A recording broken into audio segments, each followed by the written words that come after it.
Hello दोस्तों, नमस्कार। स्वागत है आप सभी का आपके अपने YouTube channel history with Ravi पर। दोस्तों, अगर अभी तक आपने हमारे चैनल सब्सक्राइब नहीं किया, चैनल सब्सक्राइब कर लीजिए, वीडियो को लाइक कर लीजिए। इसी तरीके से वीडियो हम 5 मिनट और 10 मिनट का डेली का सेशन रखेंगे और उसमें आपको कम से कम 20 से 25 क्वेश्चन तैयार करवा देंगे। आपको ज़्यादा हमें देना नहीं है समय, आपको देना है मात्र 5 से 10 मिनट और आपका क्वेश्चन कितना तैयार होगा? 20 से 25, ज़्यादा भी हो सकता है, इससे कम नहीं होगा। हम टॉपिक को लिखाएंगे नहीं, हम टॉपिक को रटाएंगे नहीं, हम टॉपिक को आपको समझाएंगे किस तरीके से चीज़ों को समझा जाता है और किस तरीके से हम ऑप्शनल क्वेश्चन को बनाएंगे। जो कि हमारा साइंस की बात की जाए तो उसमें 20 क्वेश्चन हमारा ऑब्जेक्टिव रहता है, जिसे बोलते हैं बहुविकल्पी। और बहुविकल्पी अगर हमारा सही हो जाता है तो जो अतिलघु उत्तरीय है या फिर लघु उत्तरीय है, विस्तृत उत्तरीय है, जो 4 नंबर 6 नंबर या फिर 2 नंबर 1 नंबर के क्वेश्चन आते हैं, हम उनमें अपनी पकड़ बहुत अच्छे से बना लेंगे। तो पहले 7 से 8 दिन में आपको जितना प्रीव्यू IQ है, यानी जितना पिछले साल का क्वेश्चन आया हुआ है, जैसे अगर हम UPSC उठाते हैं तो उसमें जितना भी PYQ है हम उसे करवा देंगे। अगर हम कोई और टॉपिक उठाते हैं तो उसका PYQ करवा देंगे। तो उसके लिए अभी तक हमारे चैनल सब्सक्राइब नहीं किया, सबसे पहले चैनल सब्सक्राइब कर लीजिए, बेल आइकन प्रेस कर लीजिए और वीडियो देखने के बाद वीडियो अंत तक देखिएगा। अगर वीडियो पसंद आए तभी कमेंट करिएगा और लाइक ज़रूर कर दीजिएगा। चलिए शुरू करते हैं। आज का जो हमारा टॉपिक है वो है हाइड्रोकार्बन। हाइड्रोकार्बन।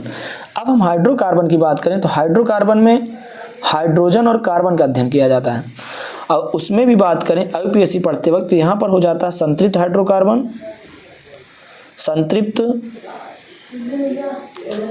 Hydrocarbon, असंतृप्त hydrocarbon. अब संतृप्त हाइड्रोकार्बन क्या होता है, असंतृप्त हाइड्रोकार्बन क्या होता है? तो सबसे पहले अगर आप पहली बार पढ़ रहे हैं तो आप लिख भी सकते हैं। हम उतना ज़्यादा धीरे भी नहीं बोलेंगे कि आपका समय खराब हो, क्योंकि हमें आपका समय बचाना है और एग्ज़ाम नज़दीक है तो उस अकॉर्डिंग हम आपको पढ़ाएंगे। संतृप्त हाइड्रोकार्बन में बात करें तो हमारा संतृप्त हाइड्रोकार्बन में एल्केन हो जाता है। अब एल्केन क्या है? अब आपके मन में आया एल्केन क्या है? एल्केन की बात करें तो यहाँ पर कार्बन और कार्बन के मध्य प्रायः सिंगल बॉन्ड होते हैं और जहाँ पर कार्बन कार्बन में सिंगल बॉन्ड हो वो एल्केन होगा। एल्केन की बात करें तो इसका सामान्य सूत्र होता है CnH2n+2। ये बोर्ड एग्जाम में आया हुआ है और कई बार आता है कि निम्न में से एल्केन का सामान्य सूत्र क्या है, तो CnH2n+2। अब CnH2n+2 और इसके आखिरी में जब हमारी UPSC नामकरण करेंगे तो N लगता है। ठीक, तो सबसे पहले इसे हम जान लेंगे एल्केन क्या है। एल्केन का समान सूत्र क्या है? जहाँ पर कार्बन कार्बन मध्य, अगर आपसे पूछा जाए 1 नंबर में कि एल्केन को परिभाषित कीजिए तो आप बताएंगे कार्बन कार्बन परमाणुओं के मध्य जब एकल बंध, या फिर ऐसे पूछ ले, ऐसे बता सकते हो कार्बन कार्बन जब आपस में एकल बंध द्वारा संयोजित हों या जुड़े हों तो वहाँ पर एल्केन होता है या फिर उसे एल्केन कहते हैं। अब एल्केन का समान सूत्र का बात होगा तो उसका सूत्र है CnH2n+2 और उसके आखिरी में क्या लगता है? N। अब हम आएंगे असंतृप्त हाइड्रोकार्बन। असंतृप्त हाइड्रोकार्बन में 2 प्रकार हो जाता है, एक हो जाता है एल्कीन, एक हो जाता है एल्काइन। अब एल्कीन और एल्काइन में हम ये फर्क समझेंगे कि जो एल्कीन होता है इसका समान सूत्र CnH2n होता है और इसका समान सूत्र CnH2n-2 होता है। अब इसमें क्या होता है? इसमें कार्बन कार्बन के मध्य डबल बॉन्ड होते हैं और इसमें कार्बन कार्बन के मध्य ट्रिपल बॉन्ड होते हैं।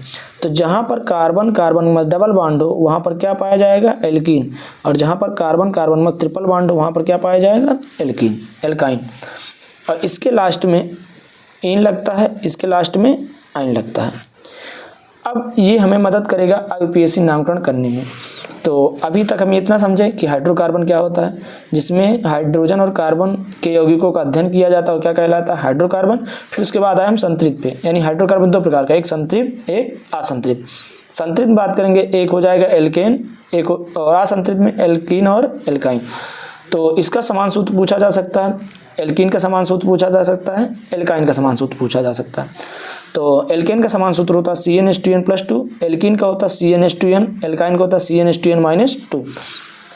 इसमें कार्बन कार्बन मध्य डबल बॉन्ड, इसमें कार्बन कार्बन मध्य ट्रिपल बॉन्ड, एल्केन में सिंगल बॉन्ड।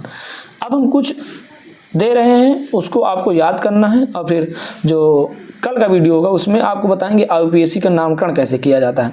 अगर आप UPSC का नामकरण करना सीख गए तो आपका 2 नंबर फिक्स है, क्योंकि बहुत लड़के इसमें वीक होते हैं, समझ नहीं आता। लेकिन आपको डेली आप हमारे साथ जुड़ेंगे तो हमारी जिम्मेदारी है कि आपका बेहतर से बेहतर स्कोर बन सके।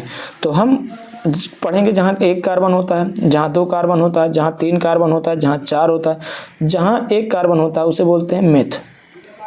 जहाँ 2 कार्बन होता है उसे पढ़ते हैं एथ, जहाँ 3 होता है उसे पढ़ते हैं प्रोप, जहाँ 4 होता है उसे पढ़ते हैं ब्यूट, और इसी तरीके जहाँ 5 होता है उसे पढ़ते हैं पेंट, जहाँ पर 6 होता है उसे पढ़ते हैं हेक्स। तो ज़्यादा ज़्यादा हमें 6 सीखना है, इससे ज़्यादा आपके एग्जाम में नहीं आएगा। अब इसका नामकरण कैसे होगा, जैसे मान लीजिए हमें मेथेन पढ़ना है, मेथेन पढ़ना है यानी मेथ है और इसे हमें एल्केन से संयोजित करना है, एल्कीन में करना है, एल्काइन में करना है, तो उसे हम किस तरीके से उसका नामकरण कर सकते हैं। तो सबसे पहले हम यहाँ पर कार्बन में जो संख्या मतलब इस वाले मेथ में कार्बन की संख्या कितनी है 1, तो इस 1 को हम एल्केन वाले सूत्र में लिखते हैं। पहले एल्केन वाले सूत्र में रखें CnH2n+2। तो अब यहाँ एन की वैल्यू यानी नंबर ऑफ कार्बन कितने 1 और H2 मल्टीप्लाई एन की वैल्यू 1+2, तो यहाँ पर हो जाएगा CH, यहाँ 2 है और 2+2 तो ये हो जाएगा CH4। तो इसका नामकरण करने के लिए हम ये जानते हैं, जहाँ पर यहाँ पर कुछ नहीं लिखा तो इससे हम 1 मान सकते हैं, यानी क्योंकि हमें फर्स्ट वाला ले रहे हैं। तो यहाँ पर हो जाएगा मेथ और प्लस, और इसके बाद ये देखिए इसमें सूत्र कौन सा लगा है CnH2n+। इसमें एक ट्रिक होता है दुगने से 2 ज़्यादा, यानी जो हाइड्रोजन होगा दुगने से 2 ज़्यादा। तो मेथ और प्लस इसमें क्या लगा है लास्ट में एन, तो इसे क्या बोल सकते हैं मेथेन, क्या बोल सकते हैं मेथेन। इसी तरीके से अगर हम एन की वैल्यू 2 रखें यानी 2 हो तो क्या कहेंगे, तो इसमें फार्मूले में रखने पर जब यहाँ एन की वैल्यू 2 रखेंगे तो ये हो जाएगा C2H2 मल्टीप्लाई 2+2, तो C2 दूना 4 और 4 2 6 यानी H6।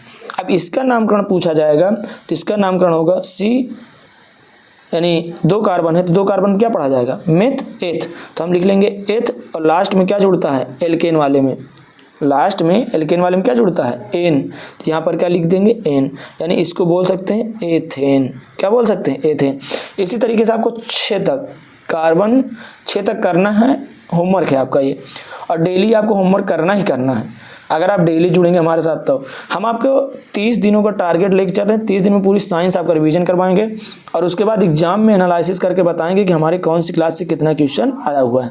ठीक है दोस्तों, तो अगर वीडियो पसंद आई हो तो आप कमेंट कर दीजिए और हम आपका समय ज़्यादा नहीं लेंगे। ठीक है, ज़्यादा से ज़्यादा 7 मिनट 8 मिनट वीडियो डेली रहेगा, आपको सोने से पहले देख लेना है और उठने के बाद देख लेना, तो सुबह शाम देखना बस, उसके बाद आपको तैयार हो जाएगा।